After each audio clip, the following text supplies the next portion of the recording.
Shalom, salam damai, apa kabar? Harap-harap semua dalam keadaan baik, keadaan sehat pada malam ini. Saya syukur, puji Tuhan sehat, tapi beberapa hari yang lalu saya tidak berapa sehat.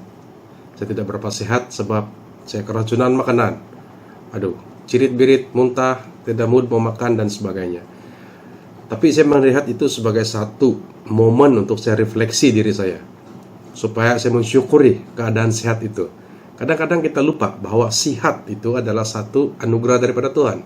Sakit itu juga satu ujian ataupun satu anugerah daripada Tuhan untuk bagi peluang kepada kita melihat untuk belajar lebih bersyukur. Waktu saya sehat, saya tidak pernah berterima kasih kepada Tuhan tentang kesehatan.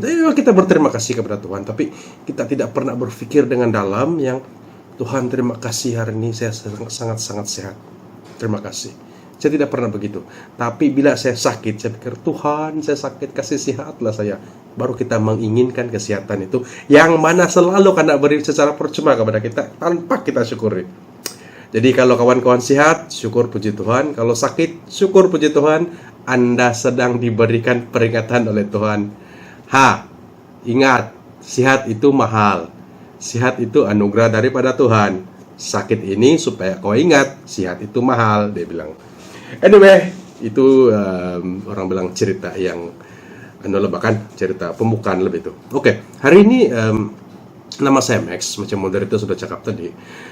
Saya akan bercerita mengenai 1 Timotius ayat 14, bab 14 ayat 12. Jangan seorang pun menganggap engkau rendah karena engkau muda. Jadilah teladan bagi orang-orang yang percaya dalam perkataanmu, dalam tingkah lakumu, dalam kasihmu, dan dalam kesetiaanmu dan kesucianmu. Jadi kita ingin menjadi teladan. Tetapi sebelum kita menjadi teladan, kita ingin menjadi teladan yang baik ataupun yang buruk, begitu kan?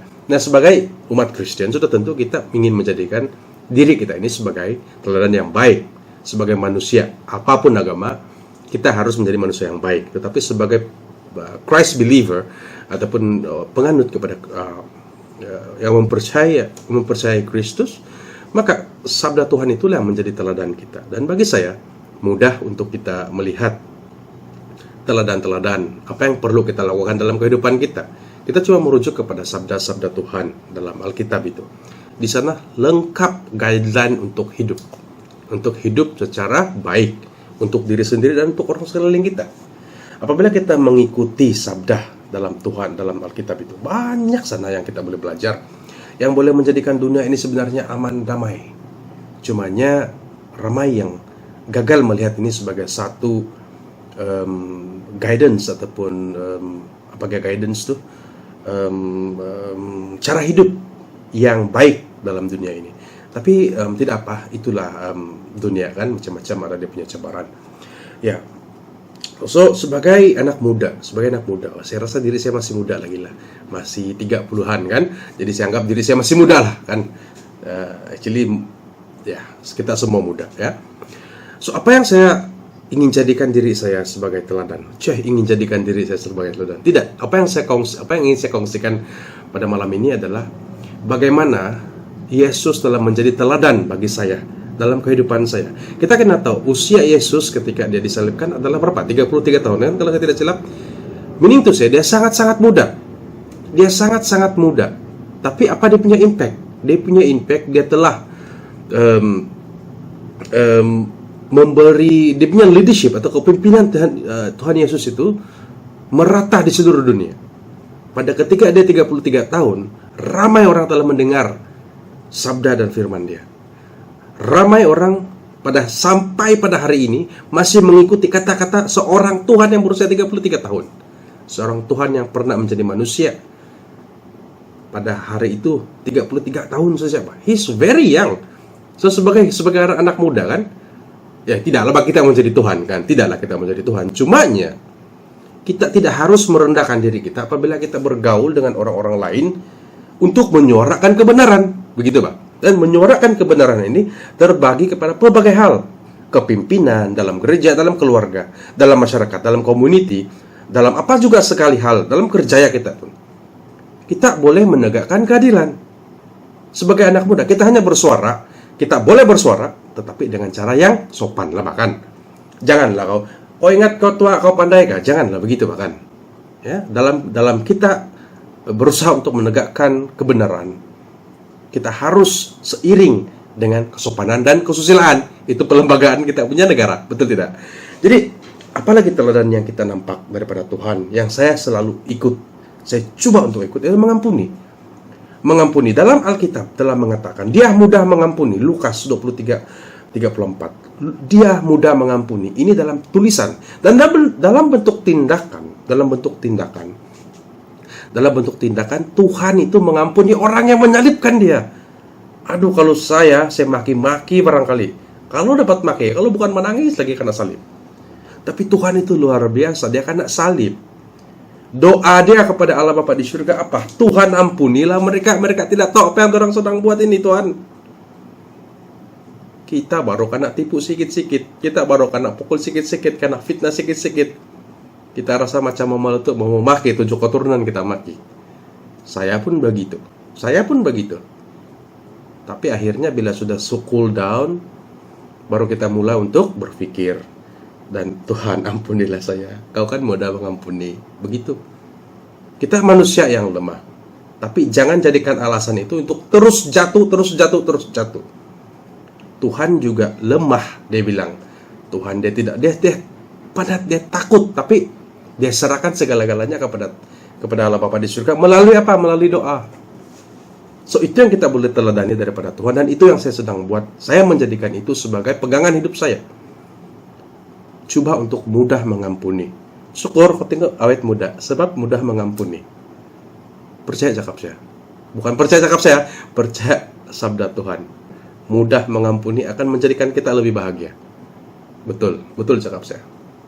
Bukan betul cakap saya, betul sabda Tuhan. Nah, kenapa saya cakap begitu? Saya merujuk kepada sabda Tuhan. Dan sabda Tuhan itu adalah benda yang kita harus percaya, harus kita hidupi. Tuhan itu juga penuh belas kasihan. Belas kasihan. Nah, dalam hidup kita, belas kasihan. Saya. Belas kasihan seperti apa yang kita buat?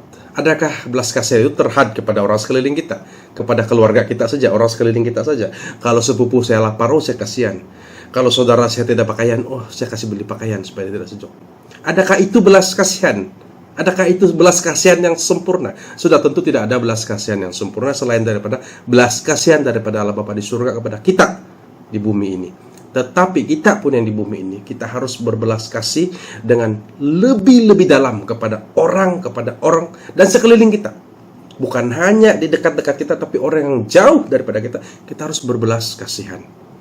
Berbelas kasihan bukan hanya dengan perasaan simpati, tetapi juga empati. Put our leg on their shoe. Bayangkan kita di tempat dorang. Apa yang dorang perlukan, so that we know what we can offer to these people. Begitulah kan. Jadi itulah yang dikatakan dalam Ibrani 2:17. Dia mengatakan Tuhan itu berbelas kasihan. Nah, kita sebagai manusia, kita harus berbelas kasihan. Buka mata hati kita, buka mata-mata kita untuk melihat sekeliling kita. Takkanlah kau makan KFC hari-hari, anak orang lain tidak makan dan kau tidak peduli. Adakah itu yang menjadikan kau sebagai seorang manusia yang berjaya?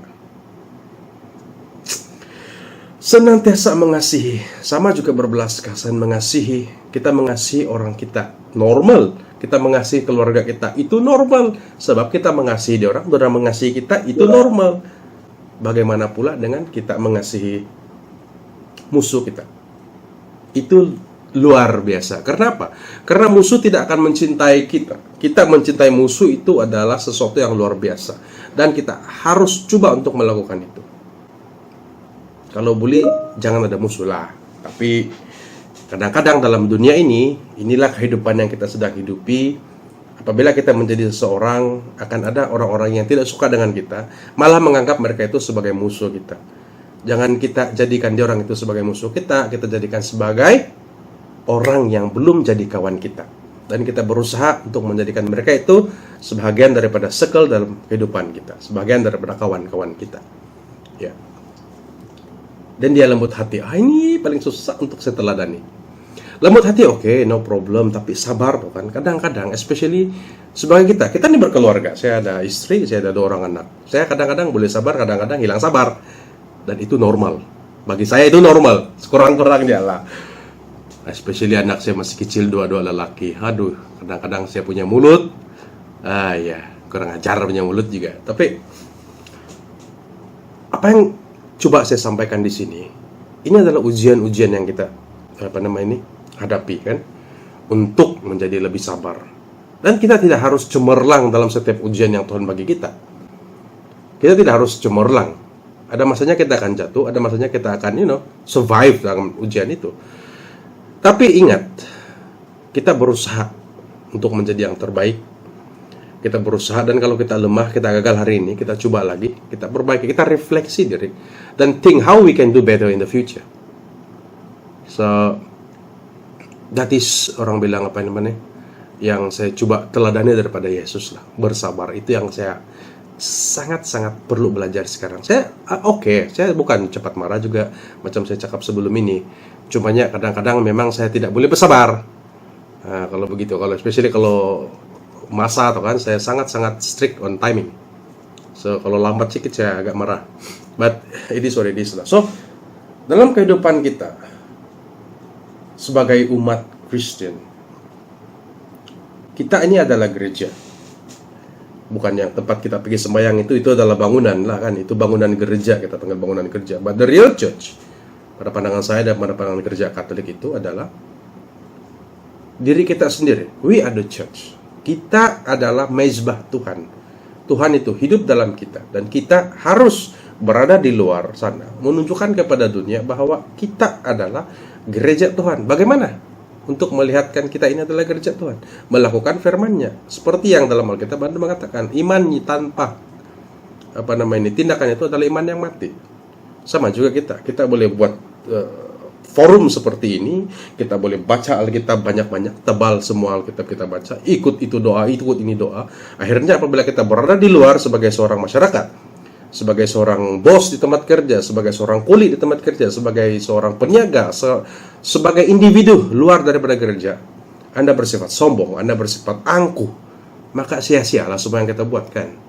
Sedangkan Tuhan Yesus yang Tuhan, Raja atas segala raja, pun tidak begitu angkuh, tidak begitu sombong, tidak begitu megah dengan apa yang Dia ada.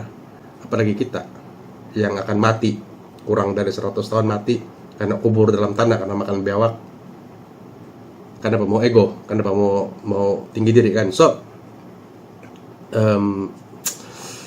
saya punya pandangan, kita perlu we need to become the representative of the church. We are the church. Kita adalah gereja. Apabila kita berada di luar, kita harus memikir tindakan kita. Adakah ini apa yang gereja inginkan? Apakah ini, kalau kita mau buang sampah, adakah ini yang gereja ingin lakukan? Salah satu benda yang saya minat sekarang, bukan saya minat lah, sebab saya ini dibesarkan oleh seorang pengutip sampah. Bapak saya dulu pungut sampah. Jadi berkaitan dengan sampah ini sangat sensitif di hati saya. Apabila saya nampak orang buang sampah begitu saja kan, saya akan marah. Itu yang membuatkan hilang sabar saya.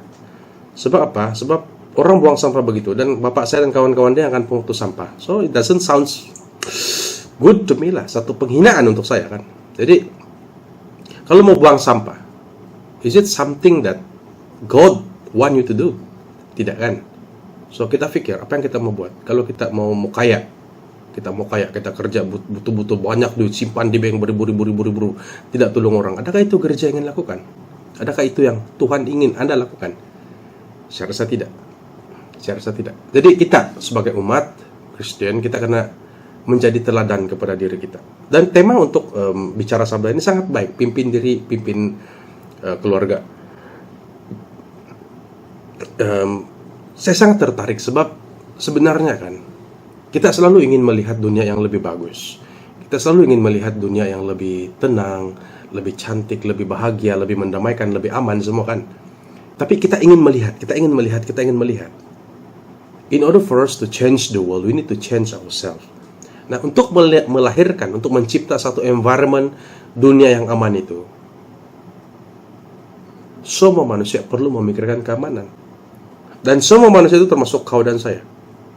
Dan kita harus meneladani Yesus untuk rendah diri, mencintai, mengasihi, berbelas kasih, mengampuni. Apabila semua elemen ini kita satukan dan kita jadikan pegangan dalam hidup kita, maka otomatis dunia ini akan jadi aman. Sudah tentu akan ada orang-orang yang tidak dapat mengikuti 100% apa yang sabda telah katakan kepada kita. Namun yang demikian, sekurang-kurangnya kita boleh bergerak ke arah itu. Sikit-sikit, separuh begitu. And apalagi ya, menjadi teladan ini bukan mudah ya. Menjadi teladan ini bukan mudah. Untuk meneladani dan diteladani itu bukan mudah. Satu tanggung jawab yang besar. Macam saya dalam kepimpinan saya pun, saya dulu memang aktif dalam kepimpinan dulu juga. Dan saya melakukan kesilapan-kesilapan. Kadang-kadang saya tercakap tentang benda-benda yang tidak tepat. Sebab saya dapat informasi dan saya katakan, saya tidak verify dengan sungguh-sungguh. Akhirnya apa yang saya sampaikan itu adalah benda-benda yang tidak betul. Tapi apabila saya dapat tahu benda itu tidak betul, saya tidak kisah pasal marwah saya akan terus terang dan saya katakan, saya minta maaf, apa yang saya cakap pada sekian hari bulan itu adalah salah. Walaupun itu akan merusakkan reputasi saya, tapi saya tidak peduli. Sebab apa yang paling penting kita perlu buat adalah do the right things. It's not about winning, it's about doing the right things. Bagi saya lah. Jadi apabila saya melakukan hal-hal seperti itu, saya merasakan bahwa saya ada tanggung jawab yang saya perlu lakukan dan saya harus menegakkan, macam saya cakap tadi adalah, apa yang kita mau buat ini, adakah ini yang Tuhan ingin lakukan? Adakah ini yang Tuhan ingin lihat daripada Anda? Apabila Anda buat silap, adakah Anda coba mempertahankan kesilapan itu ataupun mengakuinya? Saya rasa Tuhan ingin kita mengakui, karena Tuhan sadar kita ini adalah manusia biasa yang akan buat kesilapan. Dan seperti dia, kita berdoa kepada Bapa, ampuni saya telah buat salah. Akui saja, akun saja, dia bilang begitu, betul. So, saya harap kawan-kawan semua menjadi teladan ini. Kita semua boleh menjadi teladan. Tidak kira di mana kedudukan kita dalam carta duniawi, adalah jadi bos kah, tidak bos kah, apa semua kan. Kita semua boleh jadi teladan. Kalau bukan di tempat kerja, di keluarga kita, di rumah kita. Walaupun kita masih anak kecil, masih bersekolah, kita boleh menjadi teladan kepada orang-orang dalam kita punya tutorial, dalam kelas kita, dalam kuliah kita, dan di mana-mana lah ya. Jadi jangan malu, jangan segan. Just be the best out of you. Jadikan diri Anda itu sebagai seorang yang betul-betul percaya kepada Tuhan, supaya motivasi kepercayaan itu dapat melahirkan, dapat ditransformasikan untuk dijadikan sebagai satu bentuk tindakan dalam kehidupan. Jangan kita menjadi orang-orang yang munafik. Kita percaya kepada Tuhan, kita sembah Tuhan, kita sembahyang hari-hari apa semua. Tetapi akhirnya dalam kehidupan kita bukanlah cerminan kepada apa yang kita baca dan doakan. Practice what you preach, Tuhan bilang Tuhan, laksanakan apa yang kau khotbahkan, begitu. Janganlah kita menipu di luar, mari kita tipu-tipu.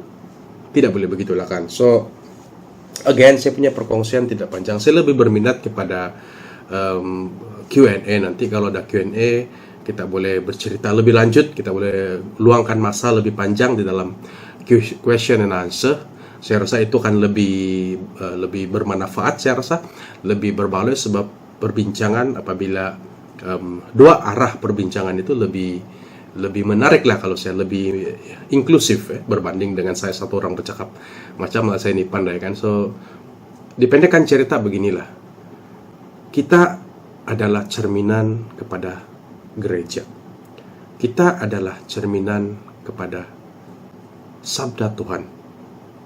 Apabila kita mengakui diri kita ini adalah pengikut Kristus, kita harus berusaha untuk menjadi seperti Kristus.